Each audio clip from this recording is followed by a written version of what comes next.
Good morning, good afternoon, good evening. Everyone, welcome to the AI 2030 show. My name is Xiaochen Zhang, the CEO of FinTech for Good, and also the host of AI 2030. Today, we have a very special guest, and Keith. Keith is the commissioner of EEOC. And before we start the conversation, I'd like to have Commissioner to introduce yourself. Well, first of all, thank you for having me. I'm glad I'm able to participate in not only our event today, but events in the future with your organization. So my name is Keith Sonderling. I'm a commissioner at the United States Equal Employment Opportunity Commission, also known as the EEOC. We are the federal law agency that deals with all workplace discrimination. So in addition to preventing and remedying discrimination, we also promote equal employment opportunity at work. So when you think about our agency, you think about the big ticket employment items like diversity, equity, inclusion, the Me Too movement, pay equity, and our laws really prevent all type of workplace discrimination. So we have a very a big mandate, and it is a nationwide organization that was born out of the civil rights movements in the 1960s. Awesome. Yeah, definitely. I think, again, that's thanks to EEOC that, many of us benefit from EEOC's work and also the protection of all that. So you now that you have seen in the market, there's a lot of excitement around AI. And why is there such excitement in the market regarding the advancement and potential of AI? Well, yeah, you may be wondering what my agency has to do with artificial intelligence and the regulation of technology. And we play a very important role because, as everyone knows, AI is really taking over every industry, but in particularly related to human resources, we're seeing a really significant use of AI in the workplace. And, it's across the board. So for each function of human resources, whether it's creating a job description, advertising jobs, doing resume screening, doing actually interviewing, deciding whether or not to hire somebody, deciding what their salary should be, deciding what department they should work in, who they should sit next to when they're there, having their performance reviews completed, or even what their schedules are, what their works projects are, all the way through termination. There's AI out there that is making decisions for employers, helping employers make those decisions, all with the promise of being less biased than human decision making. If you think about the reason my agency exists and the reason why we have employment discrimination, it's because of human bias and humans making decisions on categories that Congress has created laws in the United States that you're protected from being discriminated against, such as race, sex, national origin, religion, disability, age. All those very broad categories are protected.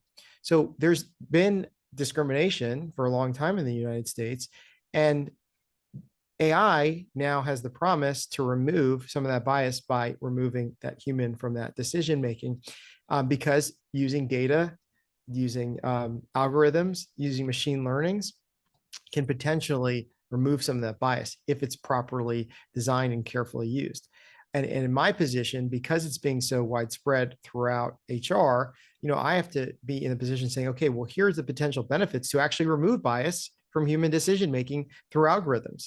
But at the same time, like I just said, if it's not carefully designed, if it's not properly used, it actually can scale discrimination larger than any individual human can. So with each use of AI in HR, there's a potential benefit, and there's also a potential risk. And I think that's really important in my role as a regulator to discuss that with not only those who are using the product, not only those who are being subject to the technology, but also those who are developing and deploying the technology. So it's a big ecosystem we have to deal with, but it's very relevant. And this, again, was before all ChatGPT came into the equation. I'm just talking about basic machine learning, helping employers make decisions based upon patterns, whether it's in the workforce, whether it's in that specific industry, whether it's that specific employers.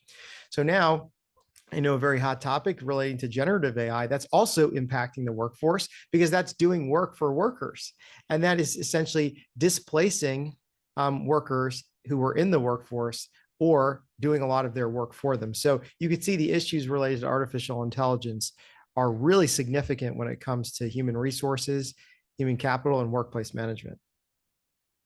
Yeah, and probably let's start from the unfold what you have shared just now. Just start from the ChatGPT part that you mentioned about the this displacement part, and there are also counter argument talking about from ChatGPT that it also creates new jobs, right? And then such as prompt engineer, and also the benefit of making a lot of job functions to be more efficient. So that how to balance the message there. Exactly. And that's the thing, there's the business side of it too, of saying, well, we want to be more efficient. We want to make our decisions faster with more data, which is a good thing. But from our perspective, at the EEOC, from the generative AI perspective, we look at it, who's it going to impact? And so let's just say, we're going to use ChatGPT to displace workers. You've seen the statistics about 300 million workers potentially being displaced, or other companies saying they're going to completely outsource some of these jobs to generative AI, right? Well, who is that going to impact? And it's going to impact groups that are vulnerable to discrimination. So if you think about some of the older workers, right? Who've been at the company for a long time and generally make more than the younger workers. So displacing those workers by ChatGPT can discriminate against older workers, or even saying, well, we're going to make you more efficient now, and you have to learn how to become a prompt engineer in your current job that you've been doing for a long time. Are you going to make sure that you have the right trainings to upskill or reskill those older workers to be able to use and understand this technology like younger workers may be able to do, just because they been using technology since birth, in a sense. So that's one potential risk there too. And also for the newer workers, a lot of companies have spent a significant amount of time in the last few years diversifying their workforce, doing different kind of recruitings through various universities, or getting different knowledge workers in the door that are more diverse. And generally, when we've seen layoffs in the past, like I said, the older workers go, and also the younger workers too, because they're the first in, first out. So in a sense, you have to also be careful about displacing those younger workers or those newer workers, is that they may be more diverse, and then it may have an impact on one group over the other, and may wipe out a lot of those efforts that companies just spent a lot of money in. The other group that is potentially, again, from our perspective of discrimination relating to generative AI in layoffs, is disabled workers and workers, with all this technology, as these programs get more advanced, there has to be accommodations for workers with disabilities to be able to use these programs the same way other workers without a disability can use these programs. So whether it's alternate methods of being able to use the programs, or having adaptive devices or different kinds of screens that allows disabled workers to use these, or completely being exempt from using that because the disability doesn't allow them without an accommodation. These are all things that companies need to keep in mind as we rush to augment or assist workers with ChatGPT, or completely replace them, because there may be impacts on certain groups over the other, and we have to be careful about that. And we've already seen statistics just about the job categories that AI is going to be replacing. That's going to impact different genders over the other. It's going to impact different national origins or races. So we just have to be very mindful on that as we rush to start automating some of these functions. Yeah. And to fix the problem, the number one thing is to recognize the problem. And I think what you have shared there is very critical. And for any companies that who also see the potential risk, and are there any existing EEOC rulings, or are there any upcoming work that companies need to be aware of in terms of AI adoption? Yeah, this is a really great question, and it's something that we can't lose sight of. So the laws, here at the EEOC, I mentioned earlier, have been around since the 1960s. and they regulate employment decisions. So as companies are using AI to make those employment decision whether to hire, decision of what resume to look at, or what skills are necessary for through the job through all these additional data sources, which can be done in a very transparent fashion that can actually really help companies take a skills-based approach to hiring, which is really where a lot of organizations want to go. We can't lose sight that just because this technology is new doesn't mean that there's not longstanding laws. And from our perspective, whether the decision is made by a human or whether this decision is made by AI or a combination of both, at the end of the day, there is going to be an employment decision, and that's what we regulate.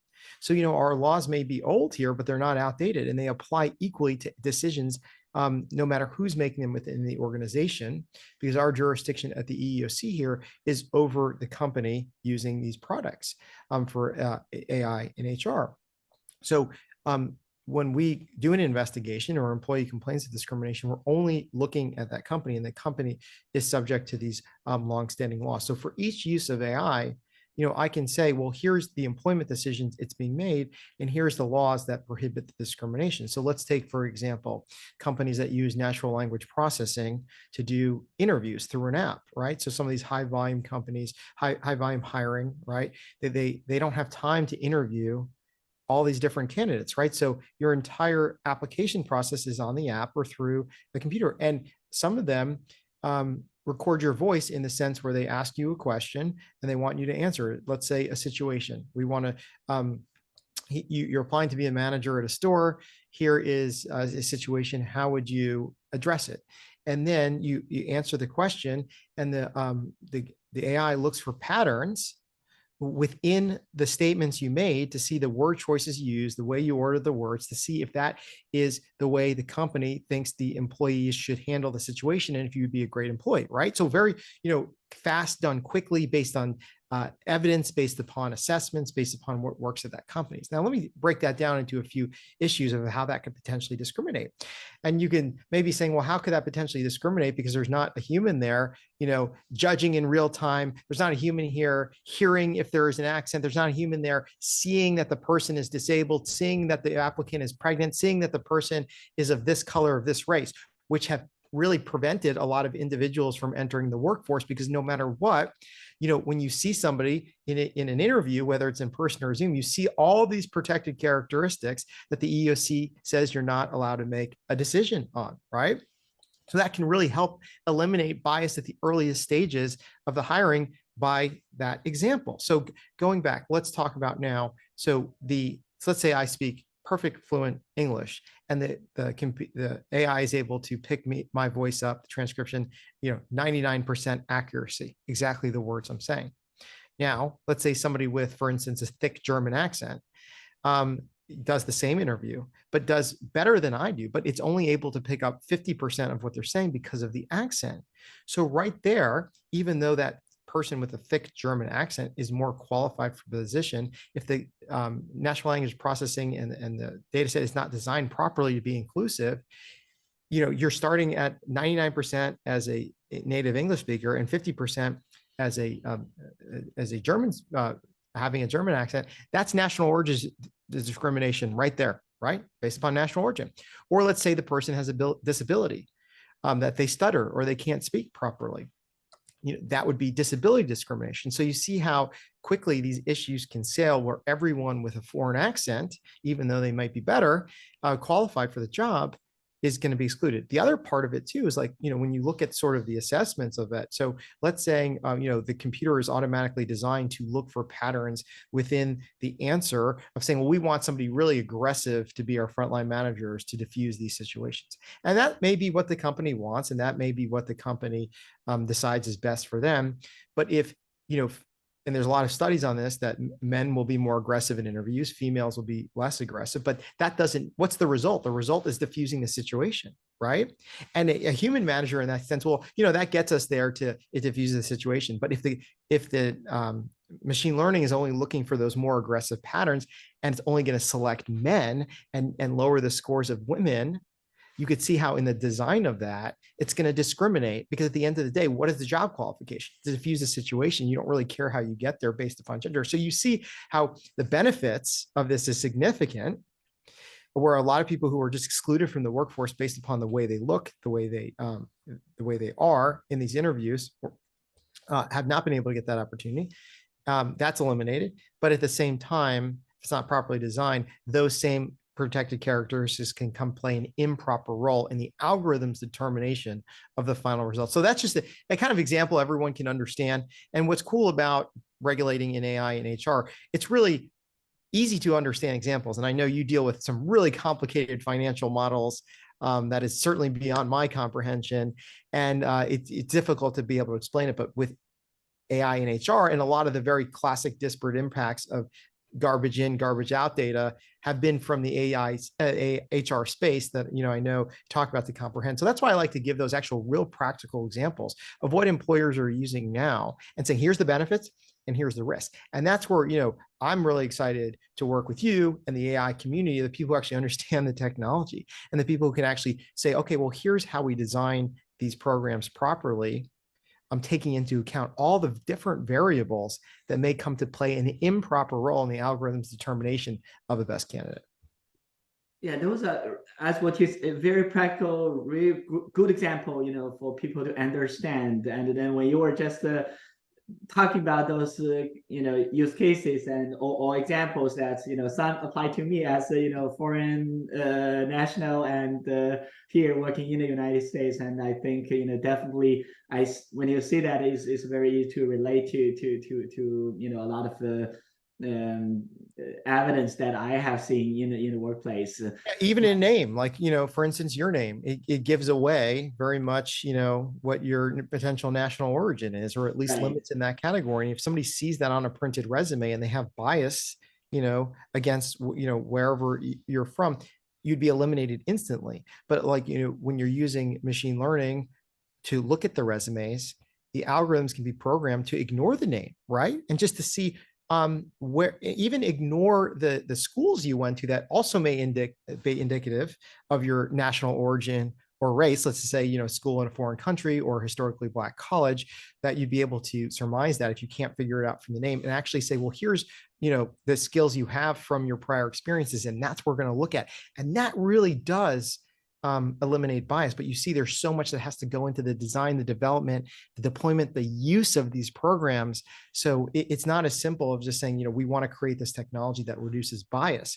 There's so much that goes into it, and it's different than other uses of AI. And I know you're in a very highly regulated industry, but so is employment, because you're dealing with federal civil rights protections. You're dealing with the ability to enter into the workforce, to provide for your family, to provide for yourself.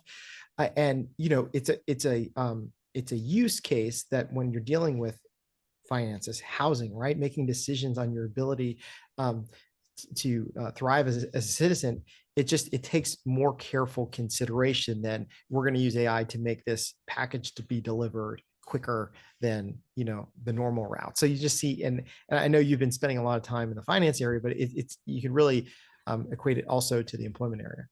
Absolutely. And one thing that's what I was doing about on AI 2030 is really just looking at the regulated industry where that AI adoption is important, but brings significant benefit. But also, there are significant risk, and you gave example from the HR side, but just when you look at the responsible AI, from fairness, from privacy, from transparency or accountability, and then there are tons of things where that's all those decisions will have significant consequence to the final users or customers of the financial product, where that's new framework need to be introduced and all that. So you also talk a lot about the design piece. Design has to be right. So from the design side, that AI is highly technical, but in the meantime, that's AI is a technology in an organization, and where that's governance and non-technical component are also very important. So for any company who want to just really adopt AI in a responsible way, and how can they prepare, and also technically and non-technically, how can they combine different forces or capability together to design it properly?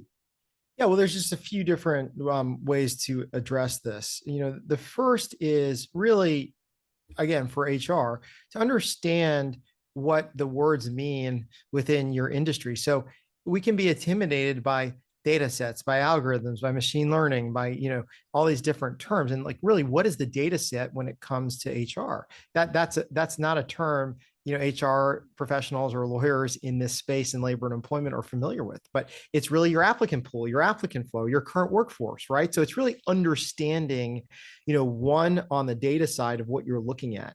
And if you're asking the algorithm to make decisions based upon your current workforce, if the current workforce is made up of one race, gender, national origin, that may be the predominant factor the machine learning and the algorithms are going to look for as the key indicator of success at that company. So it's really making sure, of course, that not only is everything diverse, but the extent it's not, that the algorithm is designed to ignore those factors that are unlawful to make an employment decision. If not, it's just going to continue to look for those. And we've seen more classic examples of that discrimination of women being excluded because they just weren't predominantly in that field. So that's one sense. It's really knowing your data, knowing your workforce, knowing what the actual skills and requirements and job qualifications are, because those are also federally protected, and they need to make sure that, because you're scaling it with AI, looking for those patterns, really making sure a good time that the job description is not going to be excluding people unintentionally, even if you have the most diverse work set, actually having the right qualifications in there to make the right decision. Very technical HR, but more broadly, and as I talk more in the AI governance space, I think a lot of it too is really, what are the principles and practices of that within that organization? And I really think it needs to start with the top. And I know this is something, your organization is working on, and really getting not only corporate boards, but, C-suites to say that all of our use at this company related to AI is going to be transparent. It's going to be ethical. And what we're seeing now is everything from the White House releasing a blueprint for a Bill of Rights that lays out principles about making sure you're not using the algorithms to discriminate across all industries. But also you're seeing big tech companies like Microsoft, Amazon, Salesforce, Workday, Meta, across the board, all of them, putting out statements about their own ethical use of AI. And you're seeing that a lot of these statements sound and look pretty similar. And these are large corporations that can invest in the resources with PhDs, with ethicists, with lawyers, to really invest in making these infrastructures relating what ethical AI use looks like. And all of them have put it out on the internet for free. You can see all these large corporations, AI ethical use policy, the ones who are developing it. And there's nothing preventing you as a small or medium-sized business that don't have those resources to incorporate those broadly. And they are very generic and they're very broad. And then you can really get more specific on the use. And that's really, what I talk about, building that internal governance around AI. Companies, I know in the financial industry, like labor and employment, have very robust internal policies and practices. And they test models. They ensure that there is no discrimination against certain groups, whether it's in issuing credit cards or bank statement, or making employment decisions. Companies are really familiar with doing audit testing, doing bias testings, and they're familiar with that with the traditional methods of doing business. And we can't lose sight that AI is essentially doing the same thing, just faster at a larger scale with more data. And I think these policies internally also need to be amended, or have new policies related to the AI use in those same existing frameworks you have. So in employment, when you start your company, you sign a handbook, right? You watch sexual harassment video trainings. That companies are constantly doing audits to make sure that their employees are being paid correctly. And I think a lot of that now just needs to be done within the AI framework, saying, if we're going to use AI in HR, here are principles using it. If you use it to discriminate, if you use it to harass somebody, that you're going to be equally liable as if you were actually doing that, by hand or in person. And, having those trainings, really working with the vendors to make sure that only certain people have access to the data sets, that people have access to the algorithms.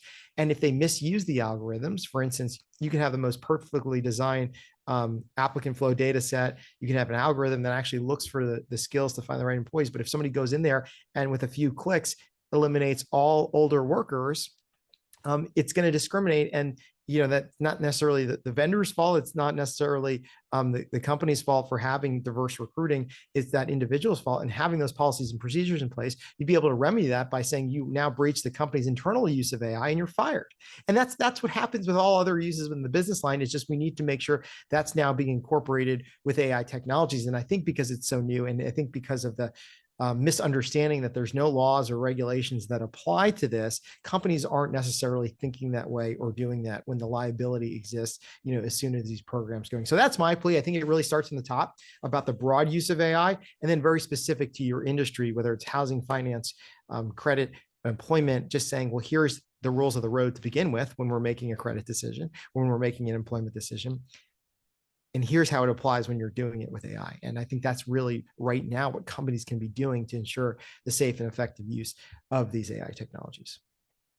Yeah, and one observation, a lot of time that when we just talking about emerging technology, we always see that regulators is playing the catch up, but I see from this conversation, I see that you as a regulator and dive very deep into that, so you understand all the benefits and the risks, and then so that's I think again for many companies who are being regulated and should just really stay rested that from the regulator side that the understanding of AI is very deep, and then that I think will help many companies to just understand that they are going to be regulated properly, and then both sides will be balanced.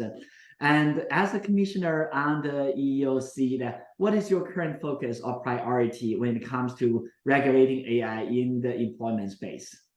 Well, for us, it's really, like I said earlier, it's making sure that the existing laws, and I'm in the executive branch. We can't make new laws. If Congress is going to make new AI laws requiring disclosure, requiring consent, requiring transparency, or any of these buzzwords you're hearing out of Capitol Hill, or if they're going to create a new AI commission and take it away from us, whether or not that is going to happen, that can't be a distraction for me. So for right now, it's making sure that whatever technology is being developed, that I'm involved in that ecosystem. So from the decisions to fund these products to the decision to develop these products, those are languages that are not familiar with labor and employment law. And then, so we need to really be involved on the front end of ensuring that our longstanding laws and principles are part of the equation from the very beginning. Decisions to invest in a product, to develop a product that's going to impact our space. And then for the buyers, the users, the corporations, that they have these guardrails in place. And then the employees, who obviously we protect here at the EEOC, that they know what their rights are. So you see across the board, under the existing framework, for each use of AI can implicate any of our laws, whether it's sex discrimination, race discrimination, age discrimination, unlawful taking of genetic information, which we protect. So for the time being, within the existing framework, to go through and say, here are all the uses, and here is how our laws apply to each one of these technologies that are being used now or being thought about being developed. And you could see, that's much different than what we've been used to dealing with, and dealing with a lot of new stakeholders. My last question is, given the trajectory of both AI and employment laws, what are your predictions or insights for the next couple of years? I think what we're going to see is, as state and local governments start to regulate in AI and employment, like we've seen in New York City with Local Law 144, which is the first comprehensive law related to automatic employment decision tools, which they call it. As we see the EU AI Act, which is impacting all industries, they've designated the use of employment as high risk. So what does that really mean? What are we seeing from individual legislators that have taken up this area is that they're requiring a pre-deployment audit. We're going to see that across the board. Two things: pre-deployment audit, yearly testing to make sure that the programs are doing what they say, not discriminating. And number two, that public consent, disclosing what the results are of the audit, but also making sure that the employees or consumers in different aspects have understanding of the technologies they're being subject to. And that is different than what it is under federal law right now. For instance, when you do an employment interview, you don't know, nor does the employer need to tell you, what is being run in the background. Maybe under state law, there's some privacy concerns, but generally, from our perspective, there's not. So you don't know you're being subject to this technology. You don't know if the reason you weren't hired was because the interviewer didn't like you, or an algorithm never even gave you a shot based upon a protected characteristic. So I think the way things are going to be going is the requirement of using these tools related to having that yearly audit, pre-deployment audit, and then also employee / in your role, consumer consent related to these tools. Awesome. And yeah, I think that you really laid out a very good framework, and then from the company side to really follow the law and while just innovate, still just comply and don't breach law. In the meantime, that's what need to be done from the regulator side. That's provide that guidance, provide that clarity where that's companies can follow. And I think from both sides is really, really important. And I learned a lot. Thank you very much. And so for anyone who want to just hear more from Commissioner Sonderling, and you can come to the Chicago AI Conference on October 26th. And thank you again. I learned a lot. I hope that all our audience will learn as much as I did. And I really appreciate your time. Thank you. Thank you, and keep in touch. Awesome. Have a great day.